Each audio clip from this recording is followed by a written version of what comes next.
funciones y los mecanismos por el cual ésta se regula. Cuando hablamos de lo que sería la hormona de crecimiento, growth hormone, se va a reducir o se va a simplificar como GH. ¿Qué pasa con las características o la síntesis y la estructura de esta hormona de crecimiento? A nivel químico, una proteína única tenaria, 121 aminoácidos. El sitio de síntesis es a nivel de lo que sería las células somatotropas de la adenohipófisis. Acuérdense que la que predominaba a nivel de la adenohipófisis o el 50% de las células o de las hormonas de la adenohipófisis eran somatotropas. Lo más importante era crecer. Tiene una estructura con plegamiento y es una similitud con lo que sería la prolactina del lactógeno placentario. Se almacena en grandes glándulos de secreción y tiene una vida media aproximadamente de 20 a 25 minutos. ¿Qué pasa con la GH? ¿Cuáles son las otras características? La GH puede circular libre en el plasma o unido a proteínas, que en este caso acuérdense que era una de las hormonas proteicas que viajaban unidas a proteínas, en este caso la GHPV, aproximadamente con un 45-50% de afinidad. La secreción diaria depende en lo que sería la edad de cada persona. En el adulto 400 miligramos por día, mientras que en el adolescente 700. Esto tiene que ver con la importancia en el crecimiento, que es mucho mayor a nivel adolescente que a nivel de un adulto. Y no tiene diferencia a nivel de lo que sería el sistema sexual o los sexos. Todos tienen la misma cantidad, sea hombre o sea mujer. ¿Cuáles son las principales funciones de la GH? Cuando hablamos de la GH, me tienen que venir a la cabeza tres grandes funciones principales, pero las dos primarias o las dos primeras tienen que ver con la formación de masa muscular y el crecimiento longitudinal o de largo. ¿Okay? Las dos principalmente funciones que quiero que veamos es crecimiento de masa muscular y crecimiento longitudinal de largo. Hay otra función que se refiere al metabolismo, es un hiperglucemiante lento. Se encarga de darme glucosa para la sangre a nivel de mi cuerpo, generando la gluconeogénesis. Vamos a ver que estas acciones de la GH van a tener que ver con lo que dijimos, el crecimiento, activación de procesos que generan neosíntesis proteica o anabolismo proteico. ¿Okay? ¿Cómo hace esto? Se encarga de aumentar la captación de aminoácidos por la célula, mejora la formación de ARN mensajero, aumenta la actividad enzimática, se encarga de armar músculo. Retención de diferentes iones y inhibición de todo lo que sería el sistema proteolítico. De esta manera favorezco la formación de músculo a nivel de mi cuerpo, una de las principales funciones. La otra tiene que ver con el crecimiento longitudinal o de largo, ¿okay? Que esto lo hace por medio del estímulo y el desarrollo de los condrocitos y de un factor específico que es el factor IGF-1, un factor símil a la insulina que utiliza la GH para en conjunto hacer esta funcionalidad del crecimiento. Y otras funciones que tenemos tiene que ver con funciones hematopoyéticas, con respecto a lo que sería el timo y con respecto a las células mitogénicas, y no olvidar la función metabólica, hiperglucemiante lento. Por lo tanto, las tres funciones principales: anabólico proteico, formación de masa muscular, crecimiento longitudinal y hiperglucemiante de tipo lento o regulación a nivel del sistema del metabolismo. ¿Cómo son los mecanismos de regulación de la hormona de crecimiento?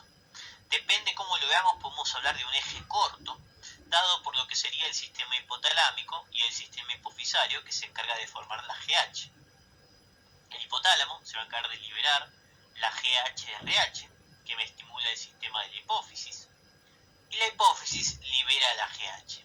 El tema es que la GH hace su acción, pero lo hace también estimulando a un elemento a nivel del hígado.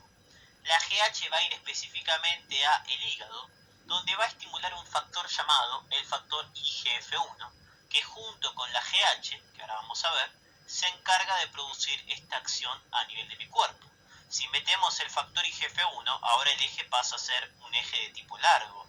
Corto si nos referimos solo a la GH, pero si nos referimos a la acción que produce la GH en mi cuerpo junto a la IGF-1, ahora cambia a un eje de tipo largo.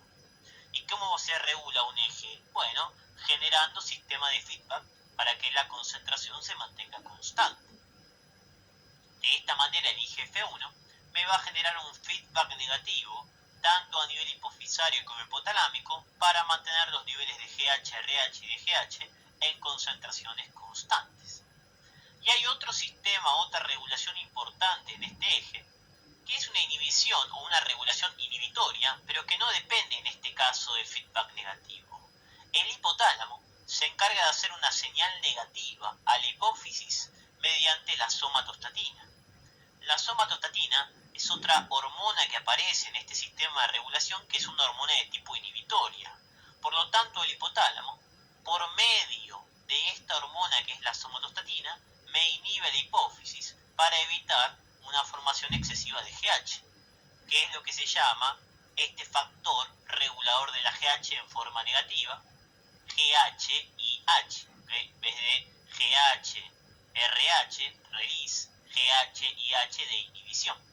Entonces, la regulación puede ser que el hipotálamo estimula por GH-RH la hipófisis o que lo inhibe por el sistema de somatostatina. Pero no queda ahí, sino que el sistema hipofisario, la GH, también va a hacer un estilo de feedback negativo a nivel del hipotálamo. ¿Y cómo lo va a hacer? Mediante la somatostatina. Por lo tanto, la GH regula negativamente para que no haya un exceso de su liberación, estimulando la formación de somatostatina. De esa manera, la regulación entre el hipotálamo y la hipófisis depende principalmente de la somatostatina. ¿Por qué? Porque el hipotálamo baja la hipófisis por somatostatina y la hipófisis baja al hipotálamo por somatostatina.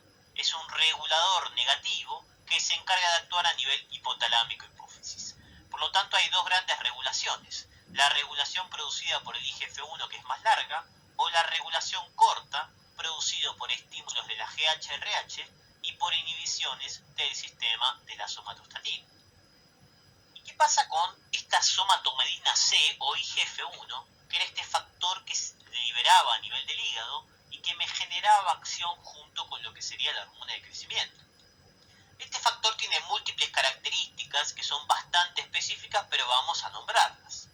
Primero que nada, se va a sintetizar en el hígado, estimulado por lo que sería la hormona de crecimiento.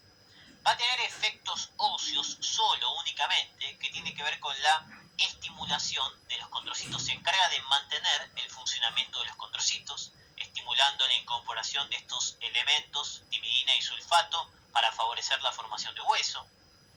Efectos agudos, ¿okay? A nivel de lo que se refiere al metabolismo, como es un elemento similar a la insulina, va a tener los efectos de la insulina, que cuáles eran: anabolismo proteico, hipoglucemiante, ¿okay? Glucogenogénesis y lipogénico, forma proteínas, forma lípidos y forma hidratos de carbono. Y a nivel crónico hay todas funciones específicas en múltiples células de mi cuerpo que son de menor importancia, pero existen, ¿okay? Síntesis de ADN y proliferación de fibroblastos, de condrocitos, se encarga de lo que sería una génesis o una mejoría del sistema renal, favorece el sistema del músculo liso. No son funciones primordiales o principales, porque la función principal tiene que ver con la función en conjunto para la actividad ósea, pero favorece formación o proliferación de sistemas a nivel celulares, ¿okay? Una función crónica de menor importancia. Posee dos tipos de receptores, el tipo 1 y el tipo 2. Me da de principal importancia el tipo 1 porque tiene mayor afinidad. Y esta IGF-1 puede tener diferentes transportadores. Va a viajar mediante la IGF-BP, ¿okay? Transportador de IGF. Y hay diferentes IGF-BP: 1, 2, 3, 4, 5, 6. La más importante es la IGF-BP3. ¿Por qué? Porque hay mucha mayor cantidad y por la importancia que tiene. Es mayor cuantitativamente en cantidad y en calidad. ¿Por qué? Porque esta IGF-BP3 lo que hace es unirse a otro elemento para generar un complejo. O sea, que la unión de la IGF con este transportador IGF-BP3 más una proteína me va a generar un complejo terciario. Y ese complejo terciario favorece o es mucho más fácil que se una al receptor para que haga la acción. Por lo tanto, favorece de esta manera la capacidad de generar la acción, tanto siendo transportado como mejorando la capacidad de unirse al sistema de receptores. Tenemos a la somatostatina también, que habíamos hablado que otros lo podían nombrar como GH y H o CR y F. ¿Okay? ¿Qué va a pasar? Esta somatostatina se encarga de inhibir principalmente la secreción de la hormona de crecimiento y la TSH. Es un péptido de mucha menos cantidad de aminoácidos, pero también se lo considera como un sistema de inhibición universal. Es un inhibidor universal que inhibe un montón de elementos y también actúa a nivel del sistema gastrointestinal. Vamos a ver la somatostatina cómo acciona a nivel de lo que sería el sistema de hormonas gastrointestinales, la disminución del vaciamiento gástrico, regulación de secreciones. Por ejemplo, en el páncreas lo hemos visto como un regulador parácrino de las células alfa y beta, por lo tanto se considera un elemento que siempre va a inhibir a nivel de las regulaciones que tengo en mi cuerpo. Fíjense en este gráfico la interrelación que tengo entre lo que sería la somatostatina y la GH.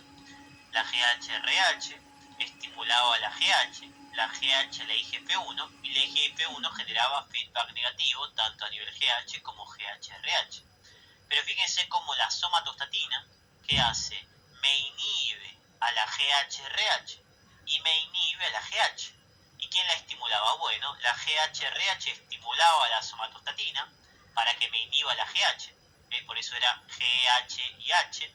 Pero también la GH como mecanismo de feedback negativo, que hacía? Estimulaba la somatostatina para que me inhiba la GH-RH. Por lo tanto, fíjense cómo acá aparece este sistema del principal inhibidor, como la IGF-1, la GH y la GH-RH están regulados, o el principal sistema de regulación lo hace mediante lo que sería la funcionalidad de la somatostatina. Fíjense en este caso cómo si hay baja somatostatina, está alta la GH-RH y la GH, y si hay alta somatostatina, está bajo este sistema. Son directamente contrarios a nivel de las funciones que hace uno y otro. Cuando la somatostatina está alta, las demás van a estar bajos. Y alguna cuestión característica con respecto al sistema de la edad. Fíjense cómo la GH está predominando a nivel de lo que sería la etapa fetal y favorece en lo que sería la pubertad, y está baja en la senectud o en lo que serían los adultos mayores. ¿Por qué? Y porque la etapa fetal requiere una hormona de crecimiento para el desarrollo o el crecimiento de ese embrión o de ese bebé, y después el pico puberal o el desarrollo del crecimiento longitudinal máximo que tengo a nivel del sistema de la pubertad. Lo mismo con respecto al IGF-1, va a tener una concentración predominante en la vida intrauterina, después que pasa baja hasta lo que sería la pubertad, donde nuevamente por el pico puberal tengo ese predominio o esa acción de ese estirón que pegan los niños a nivel de la pubertad. Con eso cerramos la generalidad e introducción de la hormona de crecimiento junto a la regulación producida por la GH-RH, por la GH, por la IGF-1